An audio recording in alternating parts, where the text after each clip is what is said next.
महाशिवरात्रीची कथा. महाशिवरात्रीची ही कथा अतिशय परम पावन आणि पवित्र आहे. या कथेच्या श्रवण किंवा वाचनाने नकळत घडलेली सर्व पापे नष्ट होतात. अशी ही दिव्य कथा जी सूतजीने शौनकादिक ऋषींना सांगितली होती. चला तर कथेला सुरुवात करूया. विंध्य पर्वतात एक व्याध राहत होता. व्याध अर्थात शिकारी. तो हिंसक आणि निर्दयी होता. एके दिवशी नेहमीप्रमाणे शिकार करण्याच्या तयारीने शस्त्रे, फासे, जाळे सोबत घेऊन तो जंगलात गेला. तेथे एक भगवान शंकरांचे मंदिर होते. तो दिवस होता महाशिवरात्रीचा पर्वकाळ आणि त्या दिवशी सगळीकडून शिवमंदिर सुशोभित केले होते. मंदिराचा कळस चकाकत होता. मंदिरातील शिवलिंगाची भक्त मनोभावे पूजा करीत होते. ब्राह्मण समुदाय रुद्रघोष करीत होते. अखंड अभिषेकाची धार शिवलिंगावर धरली होती. टाळ मृदंगाच्या गजरात भगवान शिवशंकरांचे कीर्तन चालू होते. हर हर असा जयघोष भक्तजन करीत होते. अनेक दीप लावले होते. सुगंधी द्रव्यांचा दरवळ चहूकडे पसरला होता. त्या ठिकाणी तो व्याध आला.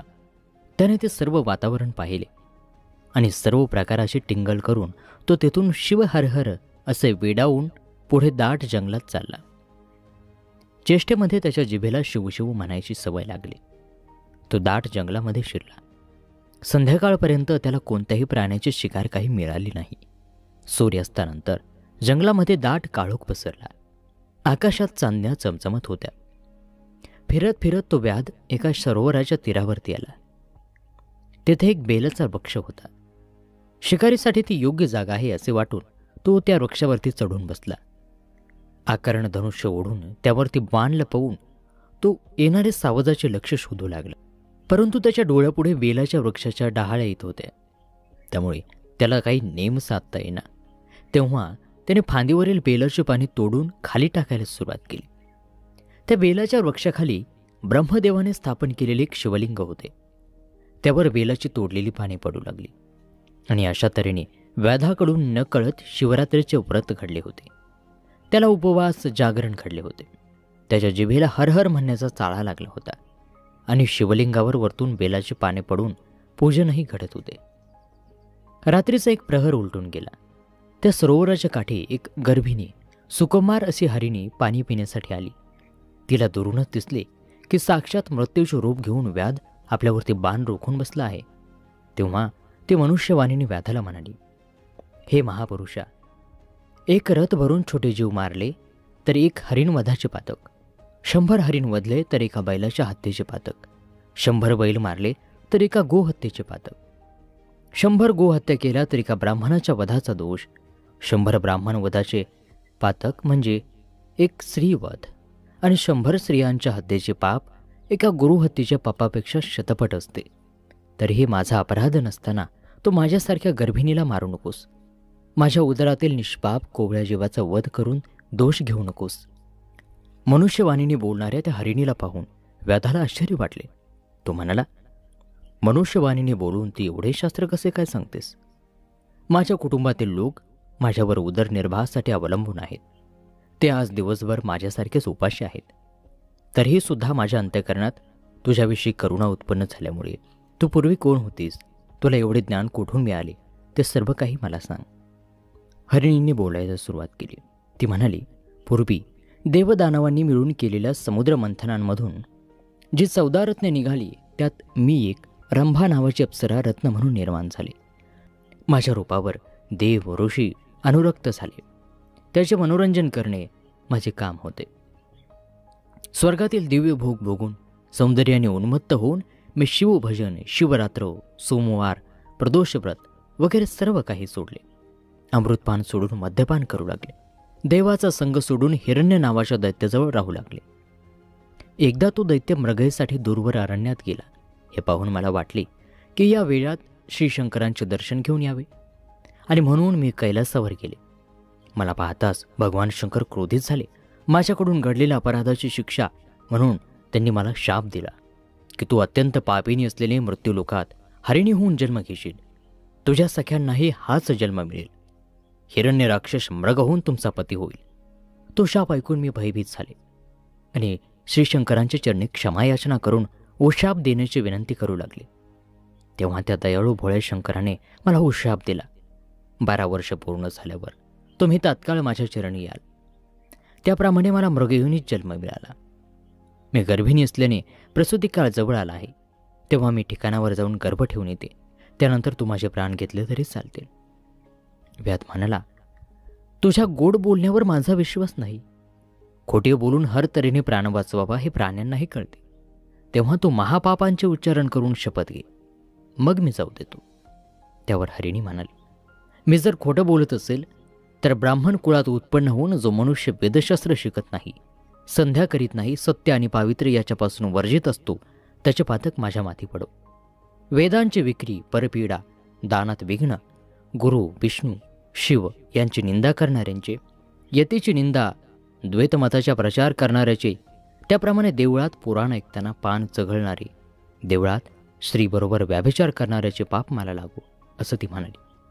ते पुढे म्हणाले, जे नवरा बायकोचा वियोग करतात ते या जन्मी नपुसक होतात. जे दुसऱ्याची वर्मी काढतात ते या जन्मी कावळे होतात. विद्या असून जे लोक शिष्यांना देत नाहीत ते पेंगळाच्या जन्माला जातात. जे ब्राह्मण अनुचित दान घेतात त्यांना पूर्वजन्मात गंडमाळा होतात. जे दुसऱ्याच्या गायी पळवून आणतात ते या जन्मी अल्पायुष्य होतात. जो राजा प्रजेला त्रास देतो तो वाघाच्या किंवा सापाच्या जन्माला जातो. जो साधूला छळतो त्याचा निर्वंश होतो. ज्या स्त्रिया व्रतनेम करतात, घरात धान्य असून पतीला जेवायला घालत नाहीत, त्यांना वाघाचा जन्म येतो. ज्या कुरूप म्हणून पतीचा त्याग करतात त्या पुढील जन्मी बालविधवा होतात. तेथेही व्याभिचारी होऊन शेवटी वेश्या होतात. पतीची निंदा करणाऱ्या दासी किंवा उलटा होतात. आईवडिलांना छळणारे माकड होतात. सासू सासऱ्यांना त्रास देणारे निसंतान होतात. व्याधा, तुला वचन देऊन जर मी नाही आले तर ही सर्व पापे मला लागोत. मी खोटे बोलले तर शिवपूजेचा अपहार केला असे होईल. तिचा तो निर्धार आणि शपथ ऐकून व्याधाच्या मनात विश्वास निर्माण झाला. तो तिला म्हणाला, हे पतिव्रते, तू आता जा व रात्र संपताना परत ये. तू पुण्यवंत होऊन शिवपदास जाशील असा आशीर्वाद देऊन आणि पाणी पिऊन हरिणी पुन्हा घरी गेली.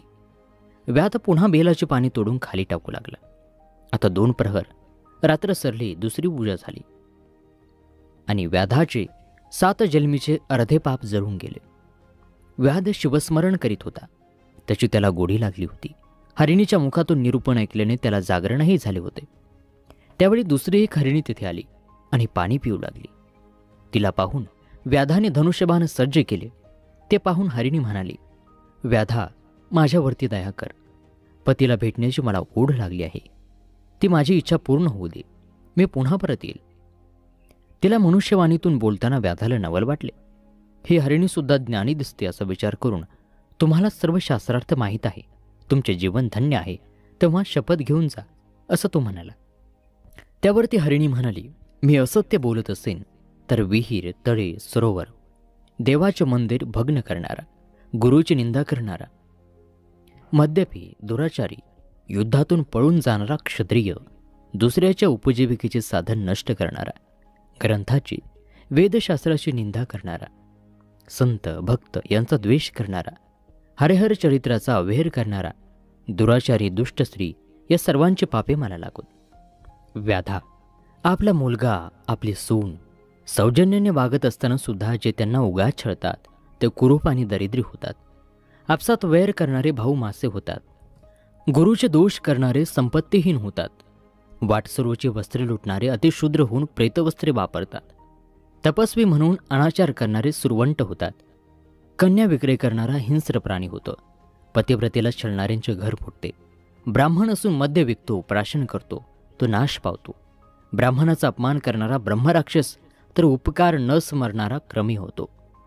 ग्रहणात जेवणाऱ्याला पित्त, मुले पळवून विक्री करणारा कोडी होतो. गर्भपात करणारी स्त्री वांज होते. देवालय पाडणाऱ्याची हाडे मोडतात. अपराधाविना पत्नीला शासन करणाऱ्याला अर्धांगवायू होतो. ब्राह्मणाचे अन्न पळविणाऱ्याचा निर्वंश होतो. ब्राह्मणाला काठी मारणाऱ्याच्या अंगातून कळा येतात. संतांशी वाद घालणाऱ्यांचे दात मोठे होतात. गुरु, संत, माता पिता यांचा अपमान करणारा तोतरा, देवाजवळील वृक्ष तोडणारा पांगळा होतो.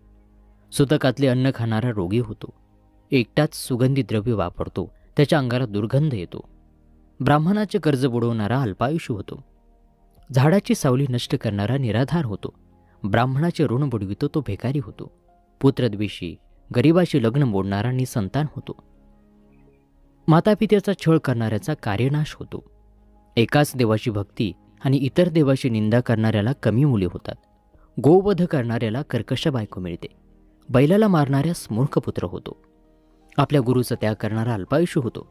सूर्याकडे तोंड करून जो लघुशंका करतो तो दंतहीन पांढऱ्या केसाचा होतो. लहान मुलाच्या मृत्यूने शोकग्रस्त झालेल्यांना हसणारा निपुत्रिक होतो. असे म्हणून ती हरिणी म्हणाली, मी पतीला भेटून लवकर परत नाही आले तर मला ही सर्व पापे लागून.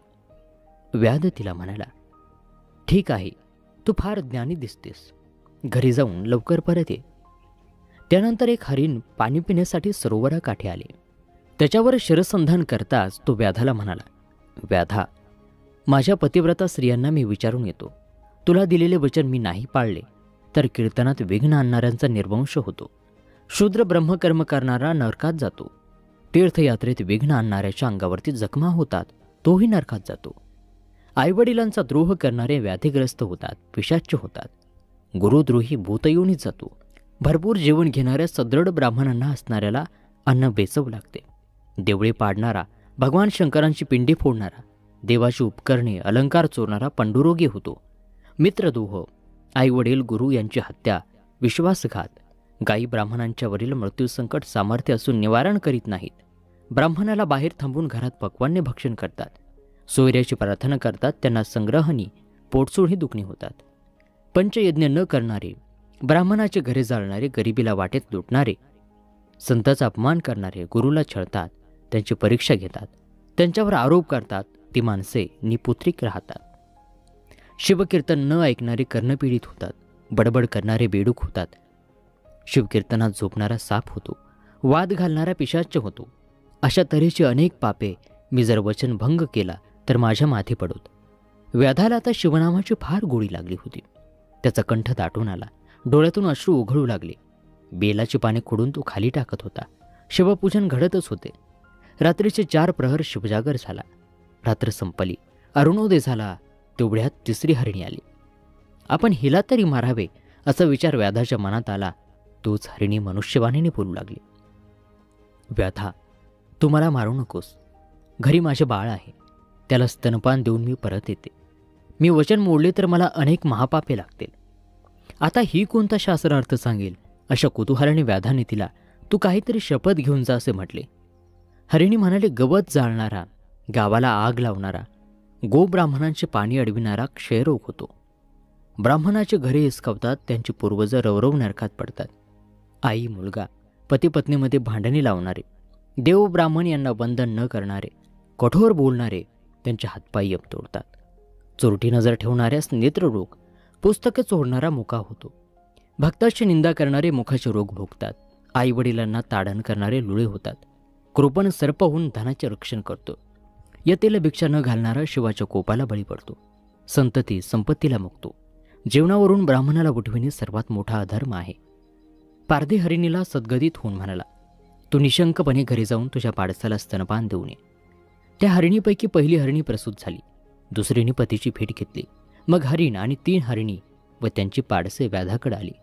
प्रत्येकजण व्याधाला माझी शिकार प्रथम कर असे म्हणू लागले.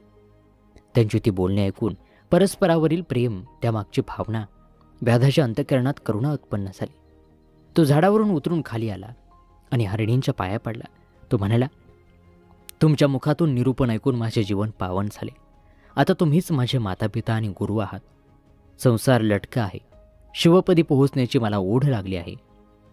आणि असे म्हणता क्षणी आकाशातून विमान आले. त्यात पंचवदन दशभुज व्याघ्रांभर नेसलेली तेजपुंज शिवगण बसले होते. किन्नर वाद्य वाजवित होते. विद्याधर गाणी गात होते. देव वर्षाव करू लागले. हरिणाची शरीरे दिव्य झाली. व्याध त्यांना नमस्कार करीत शिवहर मंत्र म्हणू लागला. त्याचा देह दिव्य शिवगणासारखा झाला. हरिणासह सर्वजण विमानात बसले. देव व्याधाची प्रशंसा करू लागले. व्याध शिवपदी पोहोचला. मृगांना तारामंडळात स्थान मिळाले. भगवान व्यासांनी लिंगपुराणामध्ये जे वर्णन केले आहे त्याचे हे प्राकृतमध्ये वर्णन होते. ही महाशिवरात्रीची व्रतकथा श्रवण केल्याने सर्व पापे नष्ट होतात. ही कथा ऐकणारा खरोखरच पुण्यवंत आणि धन्य होतो. अशी ही महाशिवरात्रीची कथा या ठिकाणी समाप्त होत आहे. ही कथा तुम्हाला कशी वाटली सांगायला विसरू नका आणि हो, आणि आपल्या आप्तिष्टांसोबत, नातेवाईकांसोबत शेअरसुद्धा नक्की करा. पुन्हा भेटूयात नवीन व्हिडिओत नवीन माहितीसह. तोपर्यंत नमस्कार. ओम नमः शिवाय. धन्यवाद.